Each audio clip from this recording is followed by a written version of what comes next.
is Julie Ziemelis, 365 Hawaii Real Estate Minute, and with Real Broker, and I'm with Amber Haley with Real Broker.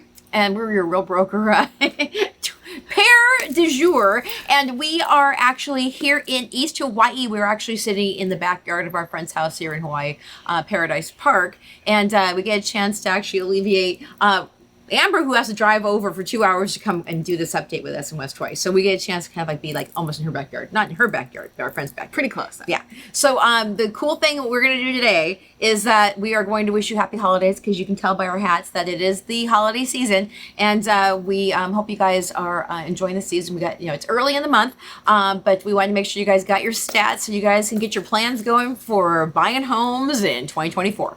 So, give us what's going on in East Hawaii. Okay, it's our last market update of the year, so we're going to make it a good one. We'll tell you everything you need to know that we can. Housing prices fell 50%. It's on sale. Come on in. Holiday blowout. Just kidding. Okay, so actually interesting stat that I did hear, though, was that about 3/5 of Americans on a recent survey by LendingTree do believe that a housing crash, or they are hoping for a housing crash next year. So there's a lot of people hoping for that, but we are not in a housing crash situation right now. So let's talk about what is going on. Okay, but I'll tell you something about that. Eric and I just did a video called Hoping for a Housing Crash? Stop it. See, we got the trend. In fact, if you guys want to see it, it's already on our channel, and we actually sat down and talked to our mortgage buddy, Travis Green, about why there's not going to be a housing crash. So if you think there's one, we're going to tell you why it's not. But go on. But yeah, most of y'all are hoping for one. Because I get it. Everybody wants to claw back down 2 years ago Yes. to the housing prices that were once. Yes. And it's just not going to get there anytime soon, right? The demographic that is hoping the most is millennials. Yeah. Those poor millennials. I know. It's The poor renters in general. Yes. Okay, so let's talk about what's going on in East Hawaii. We're going to focus on the South Hilo district and the Puna district. We are currently geographically located in Puna, so let's start with Puna. Okay. With its blue skies. Yes. We have already sat through a rainstorm, though, a little bit since we started filming today. Yeah. And now we're back to blue skies. That's East Hawaii for you, by the way. Okay, so Puna, the median home value right now. So if you were to go buy a home in Puna, the median home value is $365,000. Now, where we're sitting in Puna right now, most of the houses do cost more than that. We are in a neighborhood called Hawaiian Paradise Park. It is the largest subdivision in Puna, in fact, one of the largest in the country. And this is in Lava Zone 3 here. So that it means the land is more valuable, the real estate is more valuable because it is not as affected by lava hazard. Now, there are other parts of the Puna district that are affected by lava hazard when it comes to lending and homeowners insurance. So that affects value. So $365,000 will not buy you your necessarily average home in the neighborhood that you want in Puna, but that's what the median value is sitting at right now. And that's pretty darn good for the state of Hawaii. And is there any way to actually do a median price for this subdivision? Oh, we could, and I did not pull that up, but I can just tell you because I probably have looked at every house that's on the market in here. We have quite a range. The last time I looked at every house, which was fairly recently on a list, the lowest end home was about $195,000. Now, that was more of like an unpermitted, structure. Yeah. That was probably more of a land purchase, might be hard to finance type of home. We also had something on the market fairly recently in the same neighborhood for about $2.1 million. So it's quite a range. Mm-hmm. Now, your average new construction, depending on how custom versus builder grade and all of that, that's going to be closer to like the $500,000 point. So quite a bit more than the $365,000 median value. But we can try and pull that up for next month. It is quite a range, though. I will tell you, we have a lot of different types of homes in East Hawaii, and even in just this one subdivision, a lot of different types of properties. Right. So everybody has about an acre. Most of the homes here have an acre zoned agriculture. That's really, really standard for the Puna district. Most people are in water catchment. Right. And speaking of water catchment, we don't usually get a chance to show you, but right behind us is a water catchment tank. It's 10,000 gallons. Yes, that's right. And it's probably pretty full right now. Yes. We had a lot of rain in the last week. So $365,000, that's $5,000 up. Not super significant, but it is an increase from our the month previous. And then when we look at a year ago, the home prices were sitting at $359,000. Okay. So we are actually up from a year ago as well. A month ago and a year ago in the Puna district. But not crazy up. Not crazy up. It's you know, it's a snapshot of data. But last month when we sat down together, I don't know if you remember, in Puna we were actually down a little on median value. So it is interesting. We're up. We got to keep an eye on like the whole, you know, upcoming year and kind of and see what goes on.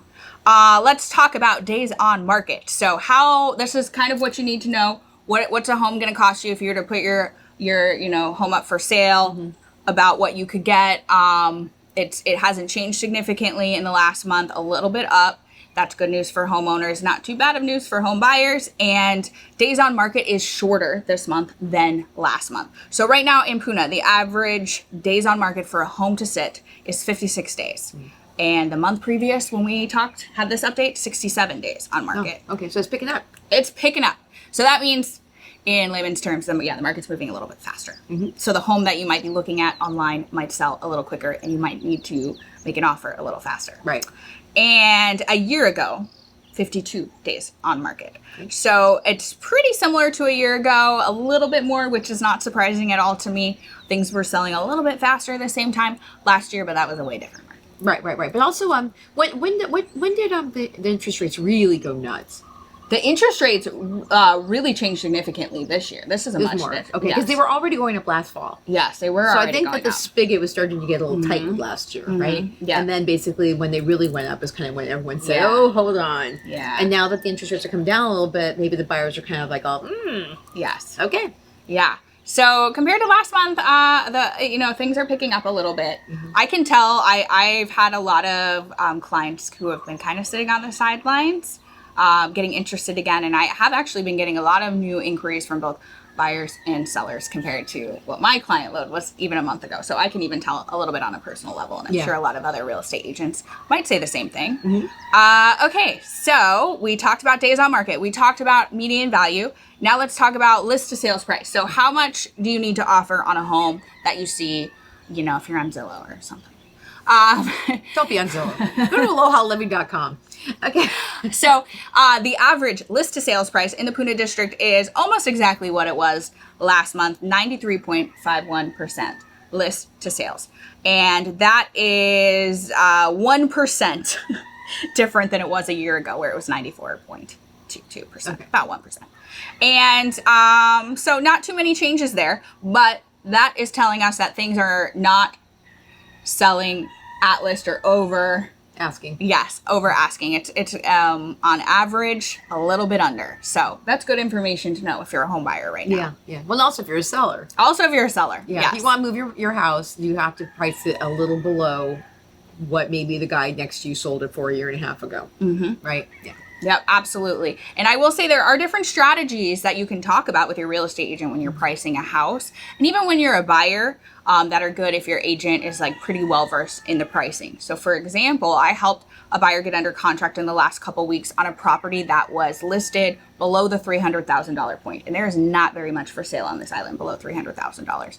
The sellers priced strategically, really knowing that they were going to get multiple offers and probably above. Now, that's not a strategy we see that often right now in this market. At least I don't. But it is a strategy. So sometimes it's strategic the way that things are priced. Yeah. Often we just see sellers kind of overpricing a little bit still, I think. Well, I think that also, we were trying to help someone price a house just today. And they're still looking at their neighbors and thinking that whatever their neighbors got should be at least what they get. And then also because we have a lack of inventory. They think that therefore their house is more valuable because there's not a lot out there, which is all validated. But it is a very interesting mathematical gut experience in pricing a house in this market. Yes. And that's why it's good to have a real estate agent that actually knows what they're talking about in terms of inventory. Yeah. So, go on. All right. So that is basically your summary for the Puna district. Overall, not that many changes, definitely not a crash, but things are picking up just slightly. Okay, so let's move a little bit north, about 30 minutes from where we are at right now, to the South Hilo district. So that is, there's not as many transactions that happen in the South Hilo district. There's just not as much property for sale. Actually, to give you guys a number, compared to Puna, there were 65 sales last month, and in South Hilo, there were 19. So Okay. there are less transactions, so keep that in mind when you hear the numbers. The median price in the South Hilo district is sitting at $475,000. And that is actually down from last month where it was $565,000. So we kind of have the opposite effect going on in Puna and South Hilo. However, it's not Because they were flip-flop last time. Yeah, last month it was flip-flopped where we saw a dip in Puna and an increase in Hilo, and now we're kind of seeing the opposite this month. Nothing, major is standing out at me with that, but it is interesting to note. And a year ago, the median price in the South Hilo district was $536,000. So it's also down from where we were at a year ago. Keep in mind, again, there's only 19 properties that we were talking about for that. So that can skew the data when we sometimes have some outliers of different types of Some properties. houses go for over $1 million. And there's some houses that are over $1 million in Hilo, right? Oh, definitely. Yeah. Definitely. Yes. And let's talk about days on market for Hilo. Yeah. How fast is it going? How fast is it going? It's going a little bit slower than Puna right now. 60 days on market is the average time to sell a house there. And that is down from the month before where it was 71 days on market. Okay. And it's actually up a little bit from a year ago where it was 57. Okay, and then let's see, how much do you need to offer above or at or under list price in South Hilo right now? Well, let's take a look. This is an interesting one. The final list to sales price was, would you believe this? 104%. Wow. Yeah. There we go. You know what? We actually have had buyers looking for housing, and there's not a lot out there. There's not a lot out there. And so when you find the thing, then you say, you know what? There's not a lot out there. I have got to get on with my life. I'm going to buy it, and I'm going to pay full price. And then somebody might next to you say, you know what? I know someone else is going to pay full price. I'm going to pay a little over full price, right? Yep. So in South Hilo for the month of November of the year 2023, most of the people on average paid over list price for a home. There you go. Yeah. Which is a little different than Puna. So that is interesting. Now, the month before, it was only 90.46%. So that's like... So demand is coming back. Yes, that's what it's showing. And then a year ago, it was 92.8%. Ah. Yes. So... Okay. Up. Yeah. Interesting. Yeah, that is an interesting one. Yeah. So that's kind of your numbers for South Hilo and for Puna. Like I said, I'm feeling like the same experience with things kind of picking up here. Like we talked about at the beginning, there are buyers that kind of have all different theories of what's going to happen and what they're hoping for with a crash. The interest rates are still really affecting things. But But the interest rates at least are going down. Yes. Right? Yes. And I think so when people are saying, should I wait more? And then here we go again. How many people said I should wait, and then they waited 2 years and then their house prices went up 45%? Yeah. Now, it's not supposed to go up 45% more, but they are projecting across the board, across the nation, nationwide, the housing prices are probably going to go up at least another 4% next year. And so not only is there not a crash, prices are still going to go up. Not as crazy, but the longer you wait, the more that the house prices keep going higher. And if you jump in, this is what people are saying, you can always go back and refinance the house. You can't go back and reprice it. Right? Yes. And I do firmly believe, although I'm always pretty hesitant to speak too confidently about what could happen in the economy and with investment and with real estate, because it's not, I don't have a crystal ball. But I do feel very confidently that anybody who is purchasing a house right now or who has purchased a house in recent years in East Hawaii, in a neighborhood like Hawaiian Paradise Park, in South Hilo, in Puna, kind of depending on the lava zone, has made a good investment. Yeah. Because this is, and you hear me say this a lot, sorry everyone, but this is like the last frontier of affordable real estate in the state of Hawaii, and Puna District in particular has some of the last like truly affordable real estate that is in a lava zone that's not affected, that's not going to affect your financing, has property that's not going to affect your financing or your homeowner's insurance, which is a big issue right now, not just in Hawaii, but all over the country with insurance companies pulling out of places Florida, that are riskier. California. Yeah. And here, it's it's interesting because they raised all the fire and the big catastrophic insurances in California because they had the fire. Well, we've always had a volcano. It just is one of the things. But across the board, all of the insurance companies are saying, let's look at our risk mitigation, right? And they're kind of just getting out of the market in a variety of places. And isn't that what happened here? One major company just said, I'm not going to even do policies anymore here. And that's something that I have to continually check up on because I get asked, like pretty much on a weekly basis, who can insure here? And just because that homeowner has insurance doesn't mean they're going to issue you a new policy. And if you buy a house in a riskier zone, even if you can get a policy, you need to keep in mind this can change. These insurance companies are changing their policies. So when you go to sell perhaps someday, that can affect your ability to sell, which can affect the price that you get. So there's a lot to consider with insurance. It is something that you really do need to pay attention to, regardless of if you're really worried about lava coming to your house, or any of that. That it's something to consider. Yeah, it's a day-to-day affordability, right? Hey, and speaking of, what's the median price for land? Oh, let's see. I've been getting people actually, or still, that you guys, there's a phone call that I get probably at least once a month and a half. I want to buy a cheap piece of land and put a yurt on it or a container house. Where can I do that for less than $70,000? I'm like, are you sure you want to live like that? But okay, so there will be a lot of real estate that you can buy in the Puna district in particular for less than $70,000.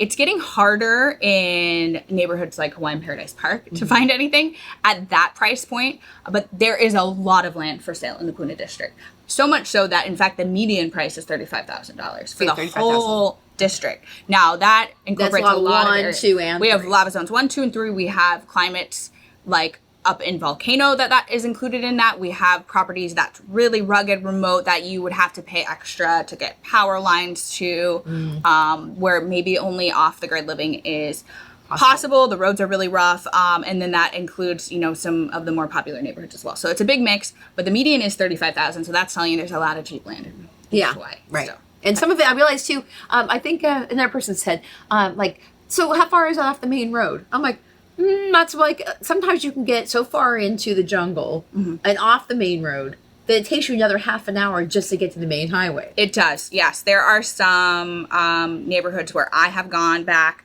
to a house with my clients, and I think, we're on this rugged road for like a half an hour off the highway. Yeah.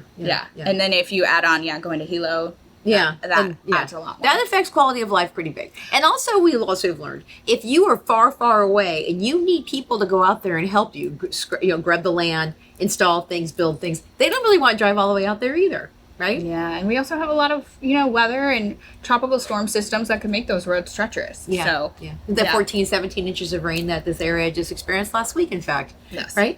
I call it the Wild West out here, even though we're the east side of the island. Yes. If you are not familiar with East Hawaii and you're just thinking you're going to buy property here, I cannot urge you enough to come out and see it, because often it's people I think they're picturing Maui vacation in their head or something, and they're like, I'm going to go live in a Maui vacation in my mind. And life is really different out here. It might not be what you expect. We have different climates. We have a lot of different nuances. A lot of people make assumptions like, if they built a neighborhood there, that's fine from lava and all of that. And it's truly unique in East Hawaii. I love that. Unique. Yes. And you'll get a good feel for it once you're here and start researching all these things. Yep. And just to give you guys a little bit of information about this house that we're sitting in right now, this is a new construction build. It was actually just finishing within 2 weeks of final sign off when we actually found it, and there was no landscaping at all. They had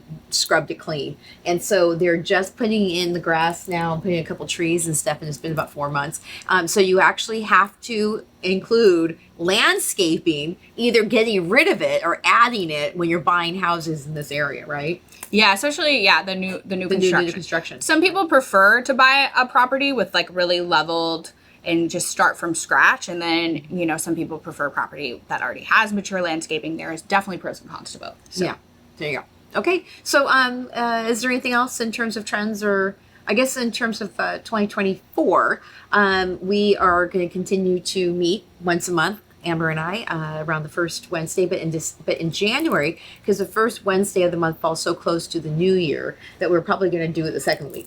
in December. I mean, January. I'm just telling her that now, so hopefully you can make it. And then we have our we call it TT&T. It's the third Thursday, actually. 4 TTF 4. So we are going to be actually doing that next week. And we're going to be bringing in a mortgage person and also other realtors around the island to tell you a little bit about the whole island. And then we do that at the end of every month as well. So you get a chance to see Amber twice. You get her by herself with the East Hawaii update, and then we also do the island-wide update, and that includes the mortgage report. So you can drop questions, or you can actually get a hold of Amber directly. We put her contact information in below. And if you are thinking about if you're not sure about East Hawaii, right? One thing that's nice that Amber does do is she travels to Kona quite often, and she knows about all the different areas around the island. But if you want somebody who specializes in West Hawaii, Eric and I sell real estate, so don't forget that. So you guys don't forget to subscribe, and if you want to join the Ohana, which gives you access to my books as free downloads, and also you guys get your updates in terms of newsletters that gives you what's happening around the island, please subscribe to the Join the Ohana button on 365living.com. Okay? All right. So with that, we say happy holidays and aloha. Aloha.